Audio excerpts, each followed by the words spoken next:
Mmusi Maimane, thank you for letting me hijack your day to talk about your book. Hold it up. Dare to Believe. Uh-huh.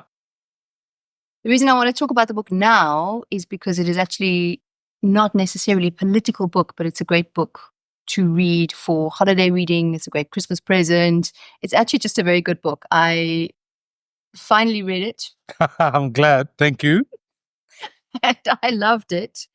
And I want to go through it with you because I think the title "Why I Couldn't Stay in the DA" is misleading. Well, it's because it is a chapter of the book and it is explained in the book, but the book is much more than just a disgruntled person who left the DA.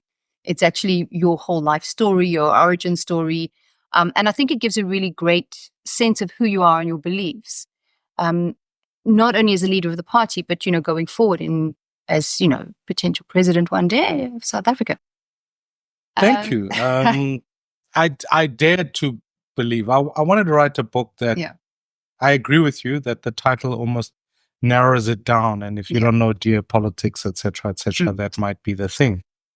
But I wanted to write a book about my own life, my family, where I come from, where we fit in this country, why we love this country and why we want to serve it in the best way we can. So that's what this book I hoped would do, and that's what So I love the start. You growing up in Soweto in the 80s. And I think if you lived through the 80s, we have a very different appreciation of where we are as a country now. For example, we've got a picture of Tata Madiba behind us. But I don't think people born after 94 understand how bad it was. And particularly in Soweto, when you were a child, seeing the army in Soweto, and it's interesting later on when you were in parliament, you demanded to know if it was the army who came in to take out the DA. And you can understand that demand because you saw it as a child. You saw the viciousness of the apartheid state. And possibly Soweto was the worst place because they really sent the Caspers in and you saw the worst of it. Yeah, I mean, firstly, I have always mixed feelings about growing up in Soweto. The first is that it's this beautiful chemistry of culture and faith and community. Almost as people who were dumped, quote unquote, in the Southwest Township as a labor sending center towards mines, but also in this community where Group Areas Act said only blacks could live there. And so all your professionals lived there. So there's something about that kind of gave you access to people. I had great bands coming to my house growing up. I had good interactions. It was a cultural hub. Yeah. Yet at the same time, it was also the hotspot of some profound violence. When I think about the violence between hostels and citizens, the IFP, and what was going on there, you can't deny that it was brutal. You also can't deny the fact that when, at least for me growing up, the first group of white people I got to see were all of these army kids who were sent there. Yeah. I call them kids because some of them had just signed up for conscription. And so they are like 18, 19, arriving in townships. They are bored. They used to terrorize us running around with guns because they were in some ways bored. It wasn't every day a hive of activity. Yeah. It was that on some days you had these high points where a protest would spark out, tear gas would be going. We knew how to make a petrol bomb before you could ride a bicycle because that was life in Soweto. So you have this contrast that changes your childhood. And so when later in life, I'm always triggered and I'm very careful to use that word because I understand where it means for others. But I'm always fascinated when, for example, in Parliament, the army comes in, you think, oh, this is the might of the state being used against ordinary citizens. Or I'm always amazed when I see people kind of become dismissive about 94 and what it means. Yeah. and use terms like traitor and this and that. And you tend to forget how violent society was and how difficult it was. And those who want to still today be using language as a barometer as to whether someone is South African or not, just think you don't know what it was like when you walked past a hostel and you were asked to count in Zulu and how difficult that was. That's something that I was going to say. Something else you talk about in the book is, so obviously society was segregated, black, white, colored, Indian, everyone. But even in Soweto, within the black community, it was segregated. But your dad obviously married cross-culturally. And I feel, then you read later, then you married a white wife. I feel like it's almost like your dad married a Xhosa lady, and then you were like, hang on, hold my beer down. I will take it to another level. No. I see. No, but I mean, I'm joking about it. But that, I feel for you as a politician in today's society, when we see this extreme polarization, you see Gayton McKenzie going and like, colored people vote for man. And obviously Jacob Zuma, who we're going to talk about just now with the Zulu people, this extreme polarization. I think that mixed heritage in you gives you a much deeper understanding of the average South African, first of all, but also our togetherness, we are more similar than people realize. And I think then obviously being married to a white wife, it puts you in a much better position to lead an entire country that we are, as opposed to just one race of people or one tribe. I sometimes think the systematic pencil testing of society and tribalism as it is introduces a fear of the unknown. We don't know others. Yeah. Therefore, we fear as an impulse. And therefore, when you have been married across cultural lines, you stop treating the other, whether the other is Xhosa, Zulu, Tswana, whatever, as something you don't know and therefore you fear or you want to be distant from it. But there's something you come to know and therefore that drops your fears. Yeah. In the same way as pervasively I've seen there's still other South Africans who fear white people as an argument. It's a fear born out of an ignorance of not knowing. Of not knowing. And sure, we've had a history of apartheid, we've had all of that. I strip that aside for 1 second. And I say, sometimes you need to get to know what goes on. You need to know that white people also have day-to-day challenges at home, raising kids, as Tswana people have. And I think for white people also, it's important for them to get to know, as Mandela says in his Rivonia trial speech, that we're not seeking anything other than equality. We want to be able to enjoy an ice cream at the beach in the same way as white people do. Yeah. And I think our relations have been so denatured that we need to come back to a point where we can, hey man, we struggle with the same things. I see people of different races and I sometimes think to myself, let's talk about inflation because it affects all of us. Let's talk about traffic. Let's talk about all of those things because we are human beings. And so for me, let's talk about education. Yeah. Do a lot. We all have children. Not only has the excess of being married, of my father being married across a cultural line, as it were, gave me an access to language. And now being married to a white South African, it gives me, it's access. And when you have that, you start treating others as the other. Yeah. You start to realize that. Because, if you've ever been to a hospital, when you arrive in a hospital, in a ward, let's make it easy and call it the pneumonia ward or TB ward. Why there are different races there, that becomes less relevant relative to the fact that they have a common struggle of TB or cancer, whatever the case might be. South Africa, we need to realize we have in today got common struggles. Yeah. And therefore, for me, I count it a privilege to have been able to do so. I never did it for political reasons. I did it because my father, even though apartheid denied him so many opportunities, never taught us racism. taught us respect. He taught us to treat humans as human beings and to stand up for ideals and our ideas. Yeah. And for that, I'm always deeply grateful. Okay, speaking of white people, let's talk about the DA. Yeah. What, because they do seem to be retreating into that, we talk about identity politics, but the DA are retreating further and further into kind of a white. They had this moment with you as the leader and with Lindiwe Mazibuko in Parliament, and they really looked like they were changing, and then it just ran backwards. I want to talk first of all about your like meteoric rise to the top of the DA, because it seems like you said you were going to run for a ward councillor in 2011, and then they were like, "No, mayor, you must run for the mayor." That must have been quite. I mean, it seems like a whirlwind, but I mean, I think first of all, I think people must understand the functioning of the DA. The DA doesn't operate.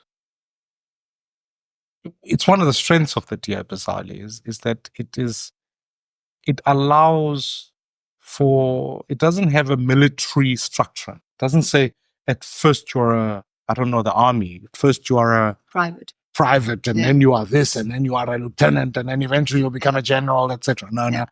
And I think some of the political infrastructure can look like that in our country.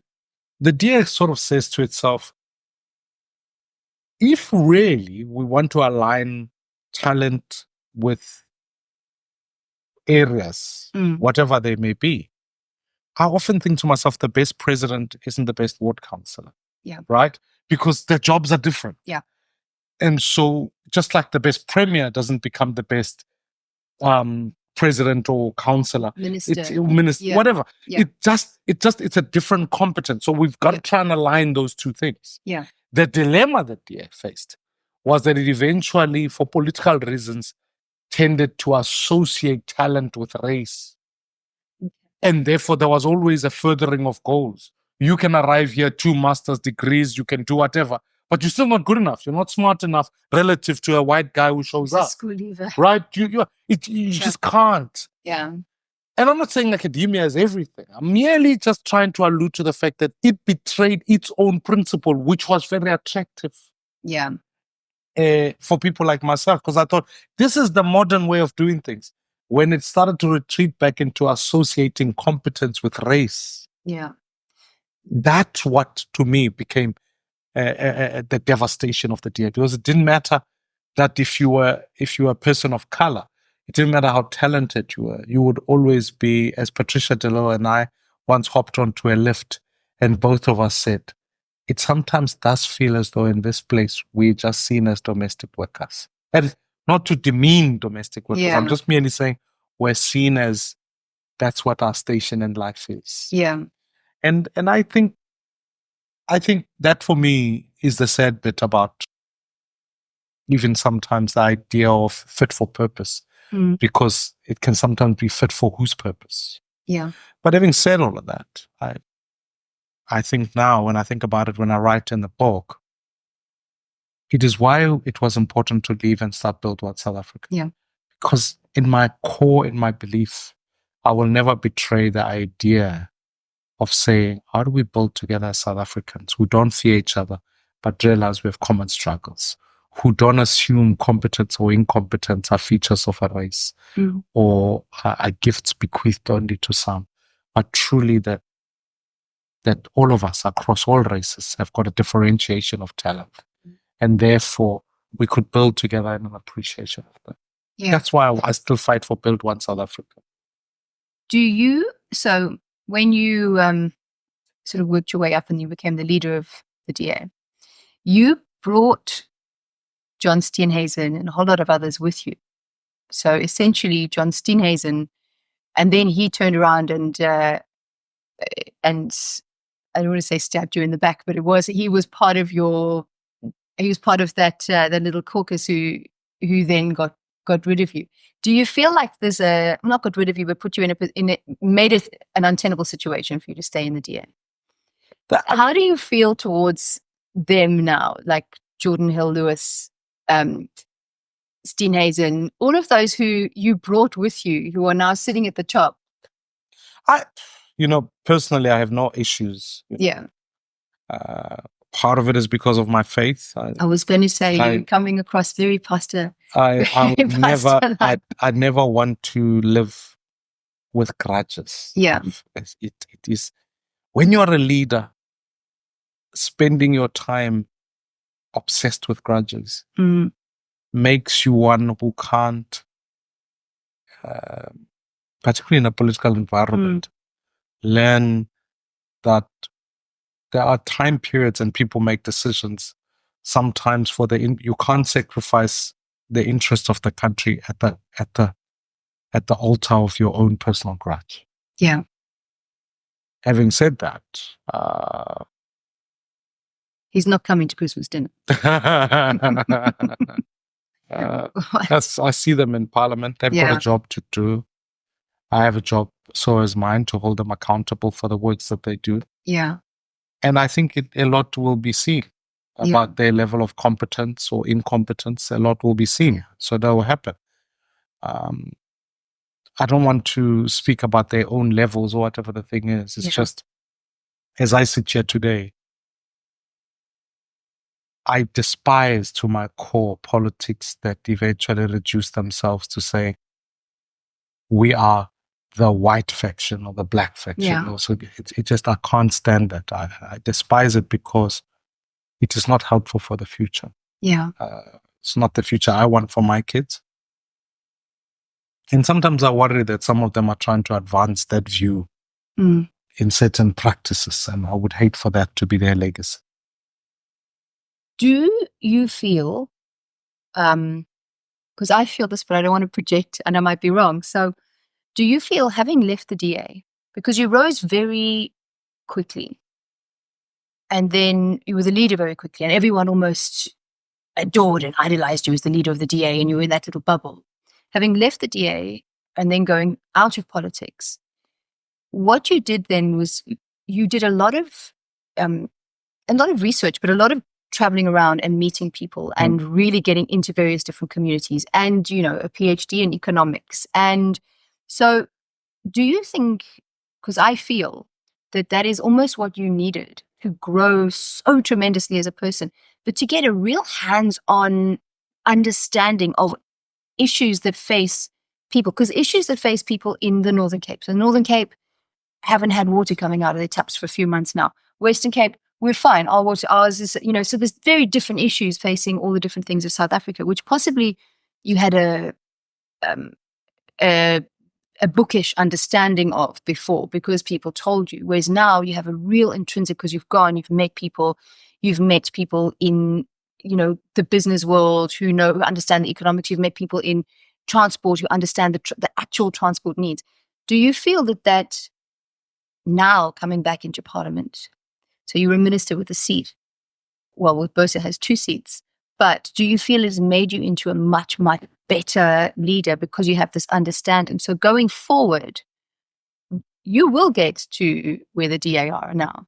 You will get that 20%. I think you will get a lot more than that. But being a leader with such a deeper understanding, do you feel that he's done that, or do you feel like, just getting back on the horse? No. As painful as it was, it was necessary. Yeah. Because that almost, if you like, concluded the first half of my life. Yeah.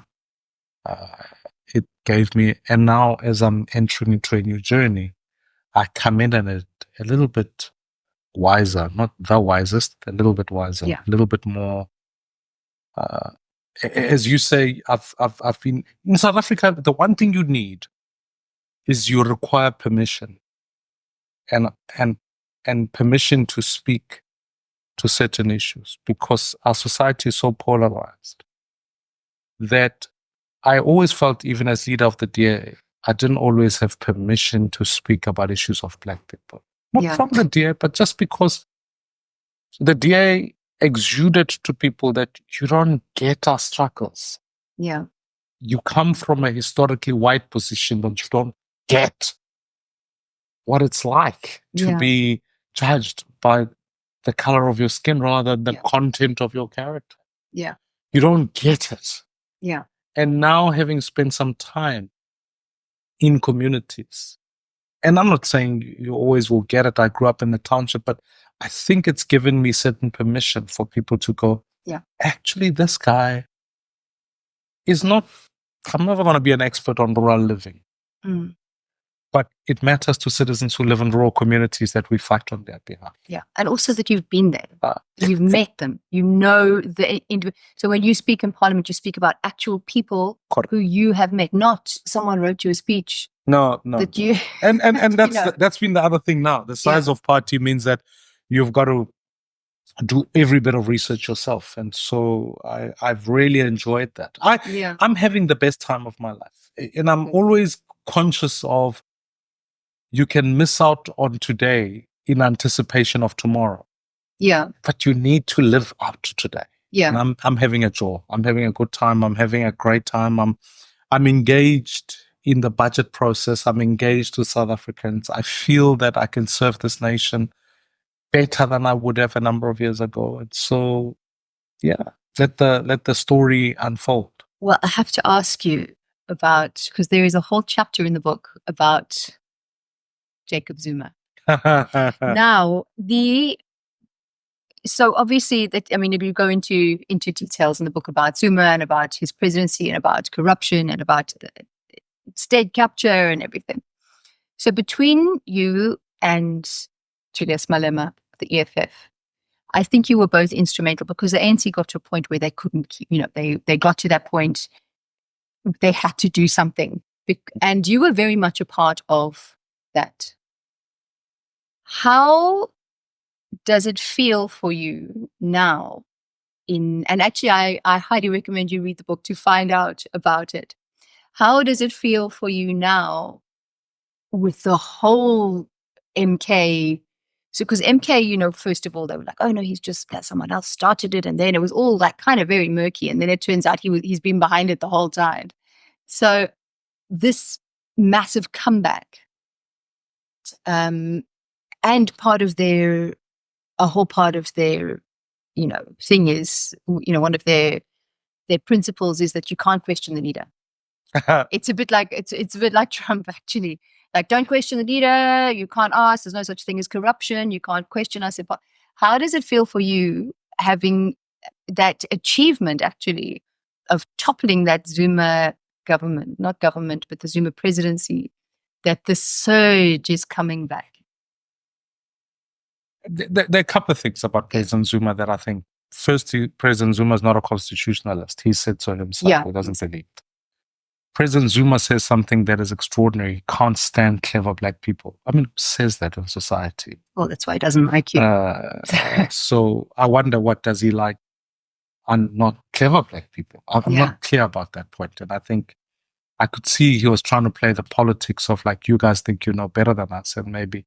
But the truth is, he should aspire for all South Africans to be clever. And that was his failure. And ultimately, I think that the use of the state for personal benefit, emblemized, if there is such a word, I've never.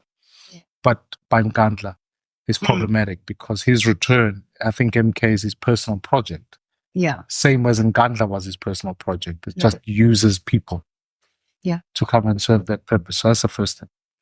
How I feel about it now, when I look at it now, I think the ANC has a lot to answer for us. MK is just but a fraction of the ANC. Its growth wasn't born out of an organic idea that went into communities. They didn't go tell people, this is it. All they did is they went into the ANC, grabbed their structures, took a percentage of the ANC and expropriated it without compensation, if I could use that term. Yes. Yeah. That's all pretty much it is. Yeah. So yes, you could say it's a Zulu part of the ANC. Yeah.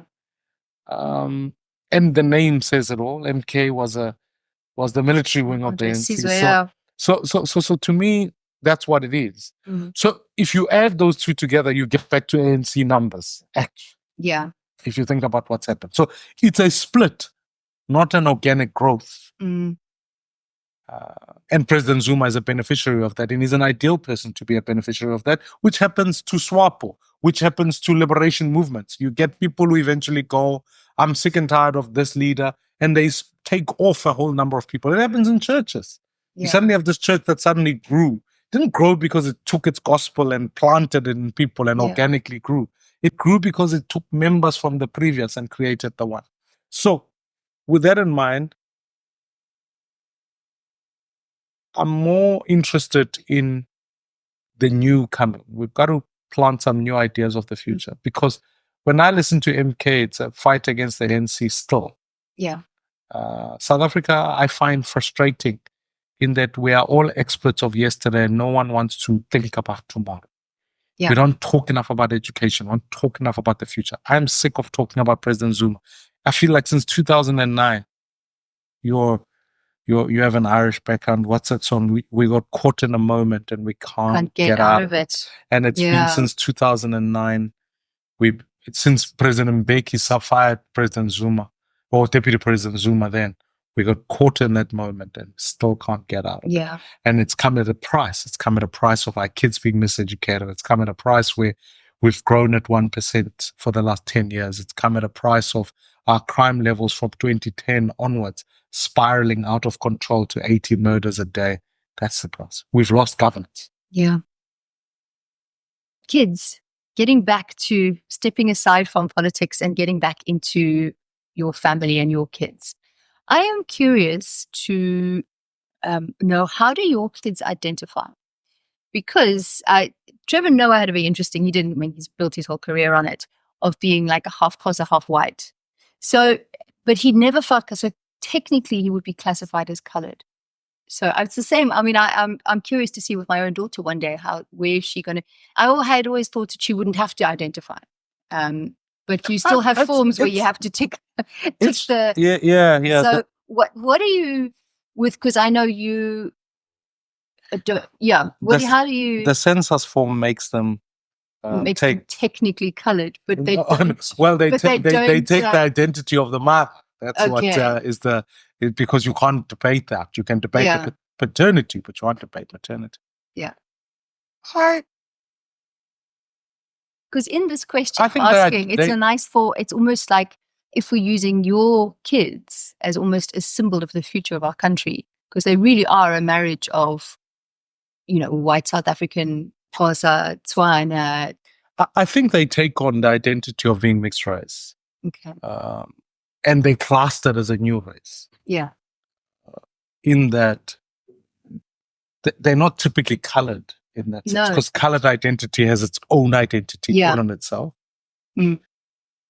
I think when pushed on the issue, because they are non-white, I guess they become South Africa belongs to all who live in it, black and white, and therefore they would be, in that sense, in the pejorative sense of the term black, that would be. But I find it incredible what shapes them, what they think, how they view the world, what values they espouse. So I think they've taken on that identity in that they go, we are mixed race kids. Yeah. What is our role in society and what are we going to fight for? I think that's probably where they've landed. If you were to ask my 4-year-old, she'd say, we are black, mommy is white, or whatever the case might be. Yeah. We kind of allow them to fight for justice and take on that values prism to understand that too much of the world has left them out. And my kids have suffered discrimination by virtue of the fact that they are not white in context in certain spaces. Yeah. They don't resent their being all of that. They just understand where they locate themselves. So I think they would take on more of that identity. Yeah. I know. Now I had one last question. The last question I have to ask you, because I do say to everyone, whether you're interested in politics or not, do read this book. It's a great read. It's definitely worth it. What do you say to young South Africans who say, I'm not interested in politics? I say to them, you may not be, but politics is interested in you. Yeah. I realize that more than anything, politics is a fourth tier self-actualization conversation for young people. Mm. Young people are battling with a lot. I mean, they battle with identity, they battle with crime, they battle with violence. They battle with so many other things that I think sometimes they don't feel we talk about those enough. And I want to say to them, through it all, if you want to solve issues of poverty, of crime, of education, don't deny the fact that politics has a significant role to do into that. So don't view politics as public office. View politics as an opportunity to solve the problems that we are all confronting. And if more young people participate, you can take over this country. And this country needs a new generation to come on board. So to young people, don't agitate, or rather organize and raise your argument, because the world is waiting to hear from you. No one is going to grant you freedom. You've got to come and take it. And I'm happy. I'd love to just be a partner in watching what happens there. Nice. Thank you so much. Thank you. Book, Dare to Believe. Great Christmas present. Great holiday reading.